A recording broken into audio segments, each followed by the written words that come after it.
최근까지도 부동산 전문가들이 아파트 가격 상승 요인으로 꼽은 것 중 하나가 이른바 공급 부족론이다. 수요는 흐르고 넘치는데 공급이 턱없이 부족해 가격이 상승할 수밖에 없다는 논리이다.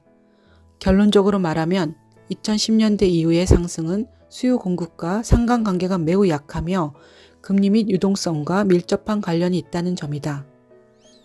이들 전문가가 공급 부족으로 꼽은 서울 및 경기의 2022년과 2023년 입주 물량을 보자.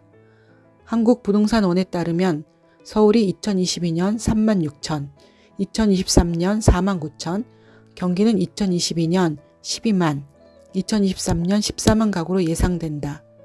일부 전문가들은 이 같은 수치는 잠정축에 치인 데다 30가구 이상의 공동주택, 즉 나홀로 아파트를 포함한 수치로 일정 규모를 갖춘 아파트는 이보다 다소 적을 것으로 전망한다. 최근 20년 동안 서울 입주 물량이 가장 적었던 때는 2009년에서 13년 5년간으로 한 해 평균 입주량이 3만 가구를 겨우 넘겼으며 한 해 2만 가구에 그친 해도 있었다. 서울의 대체제라 할 수 있는 경기 지역은 2011년에서 15년 5년간 한 해 평균 입주 물량인 7만 가구를 밑돌며 가장 적은 입주 물량을 기록했다. 2009년부터 2014년은 이른바 하우스푸어 문제로 골머리 썩던 시절로 아파트 가격의 하향 안정화가 극심했던 기간이다. 앞서 예를 든 것처럼 입주 물량이 최소치로 공급 부족이라면 가격이 폭등해야 하나 이때는 해가 갈수록 가격이 떨어졌고 모두 팔지 못해 자불완석이었다. 서울 및 수도권이 가격 하락으로 몸살을 앓는 대신 지방은 부산 해운대를 시작으로 울산, 광주, 대전, 제주 이런 식으로 순환 상승했다. 서울 수도권과 지방 간의 가격 격차가 상당해 투자 메리트가 있어 보였기 때문이다. 또한 금융위기 이후 통화량이 폭증해 시중에 돈이 넘치는 듯 보였으나 한국은행이 금리를 올리는 바람에 이른바 제한된 유동성만으로 접근하기에는 지방 부동산이 나아 보였을 것이다. 서울과 수도권 부동산에 훈풍이 불기 시작한 것은 박근혜 정부 출범 이듬해부터이다. 금리를 갈수록 낮춰 부동산으로 자금을 유도했고 각종 규제를 철폐했다. 미분양 아파트에 대해서는 양도세를 면제했고 다주택자에 대한 양도세 중과 규제도 손봐 부담을 대폭 낮추었다. 한시적 1가구 2주택 기간도 3년으로 늘려줬다. 중도금 대출도 분양가의 70에서 80%까지 하도록 허용했다. 실제로 현금 500만 원, 1000만 원만 있으면 위례, 미사 등 미분양 아파트를 살 수 있었다. 중도금 대출은 은행이 알아서 집단 저리 대출로 처리해 주었다. 잔금은 점세 이자를 맞아들여 해결하면 됐다. 박근혜 정부 말기 금리가 대폭 낮아지자 전세가도 덩달아 올랐다. 전세대출 이자가 낮아 이명박 정부 시절 도입한 전세대출 제도를 신규 세입자들이 적극 이용하기 시작했기 때문이다. 전세가를 올려받아 유동성을 확보한 투자자들은 거침없이 아파트 쇼핑에 나섰으며 지방 투자자들은 공급 과잉과 가격 부담에 가로막힌 지방 아파트를 대거 처분하고 서울 및 수도권 아파트 쇼핑에 나서서 2019년까지 수직 상승했다. 서울과 경기도는 2016년에서 2020년까지 5년간 한 해 평균 각각 4만여 가구와 12만여 가구가 입주했다. 지난 20년간의 평균 물량보다 많은 수치이나 정부의 아파트 부양책과 유동성으로 거침없이 올랐다. 부동산, 특히 아파트 가격을 결정한 요소는 경제 성장률, 즉 소득의 증가, 공급과 수요, 그리고 금리 및 유동성 이 세 가지로 대별된다. 인구 구조나 경제 성장률 등에 비춰보면 2010년대 이후부터 펼쳐지는 아파트 장세는 유동성에 기대는 측면이 크다.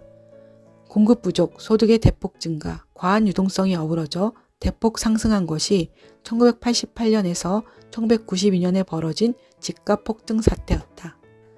1980년대 후반은 한 해 평균 경제 성장률 10%를 넘나드는 20년 성장기의 마지막 구간이었으며 한국 사회 베이비 부머 선두주자인 1950년대 중후반, 60년대 초반 출생자들이 결혼 등으로 내 집 마련으로 수요가 넘쳐날 때였다. 88 올림픽을 기점으로 경제 성장률이 한 자릿수로 떨어지며 10%를 훌쩍 웃돌던 금리도 낮아지기 시작했다.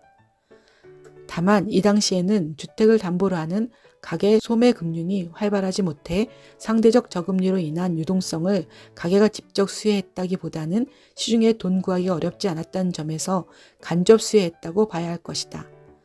일부에서 분당, 일산 등 5대 신도시 개발로 공급 부족을 해소했다고 하지만 공급 해소에 이어 1990년대 내내 이어진 상대적 경기 침체로 안정됐다고 보는 게 맞을 것이다. 2000년부터 2007년까지 이어진 김대중 노무현 정부 당시의 상승 역시 공급 부족과 과한 유동성이 빚은 결과이다. 이 기간 중 서울 아파트 한 해 평균 입주량은 6만 가구를 웃돌았으며 경기도도 10만 가구를 넘었으나 IMF 사태로 인한 경기 침체를 막고 카드 사태 해결을 위해 정부 당국이 금리를 낮추며 돈을 풀자 억눌렸던 수요가 한꺼번에 폭발하며 장기 상승했다. 2000년대 초중반의 상승은 1955년부터 1974년까지 한 해 평균 90여만 명이 태어난 한국의 베이비 부머들이 주택시장에서 활동한 결과이기도 하다.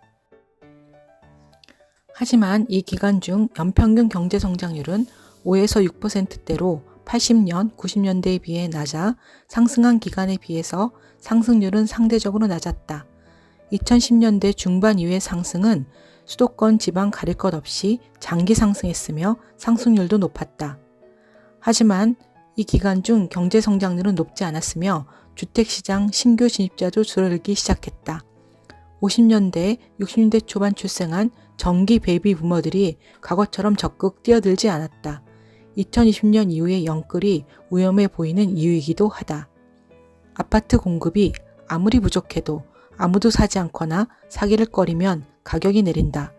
공급이 아무리 많아도 수요를 채울 수 없으면 가격은 오른다. 2010년대 중반 이후 상승의 일정 부분은 과한 유동성 때문이며 그 시발점은 박근혜 정부의 규제 완화와 저금리인 것은 맞다. 이제 유동성은 흡수할 기미를 보이고 있다. 베이비 부머가 신규 수요를 창출하지 않더라도 당분간 유지할 가능성이 높은 만큼 정부가 적절히 대응하면 과거만큼은 아니라 해도 수요는 꾸준히 늘어날 수 있다.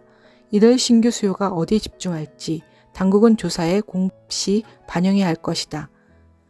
수요자는 정부 당국이 대출 완화를 해 유동성을 공급하는지, 특히 전세 대출을 통해 부동산 가격의 하락을 막으려 하는지 살펴보고 대응해야 할 것이다.